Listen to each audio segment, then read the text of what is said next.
One more question. Which teacher quote annoyed you the most?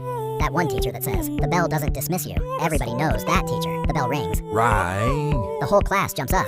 Bags are already on shoulders. You're already halfway to the door. Then the teacher says, sit down, silence. You slowly turn around, like your freedom just got canceled. Then they hit you with the legendary line. The bell doesn't dismiss you.